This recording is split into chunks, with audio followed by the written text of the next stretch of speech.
வணக்கம். இன்னைக்கு சக்கரவள்ளி குர்குரே எப்படி செய்யறதுன்னு பார்க்கலாம் வாங்க. சக்கரவள்ளி கிழங்க நான் நல்லா கழுவி வச்சிருக்கேன். 10 நிமிஷம் நல்லா வேகட்டும். நல்லா வெந்துடுது. இதை ஆற வச்சுட்டு தோலெல்லாம் உரிச்சு வச்சுக்கலாம். இப்போ மேஷ் பண்ணிக்கலாம். தேவையான அளவு அரிசி மாவு, 1/2 டீஸ்பூன் அளவுக்கு மிளகுத்தூள், 1/2 டீஸ்பூன் அளவுக்கு வெள்ளை எள்ளு, 1/2 டீஸ்பூன் அளவுக்கு தனி மிளகாய் தூள், 1/4 டீஸ்பூன் அளவுக்கு சால்ட்டு சேர்த்துக்கிறேன். இப்போ கொஞ்சம் கொஞ்சமாக அரிசி மாவு சேர்த்து கலந்துக்கலாம். இப்போ அரிசி மாவு போட்டு நல்லா பிசைஞ்சாச்சு. கையாலே நல்லா மெலிசாக தட்டி விட்டுக்குங்க. இந்த மாதிரி கத்தியால் பீசஸாக கட் பண்ணிட்டு மெலிசாக உருட்டுங்க.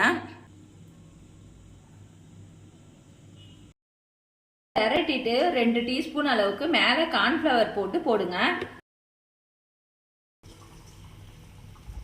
இப்போ இந்த அளவுக்கு கோல்டன் ப்ரௌன் ஆன பிறகு எடுத்துடலாம்.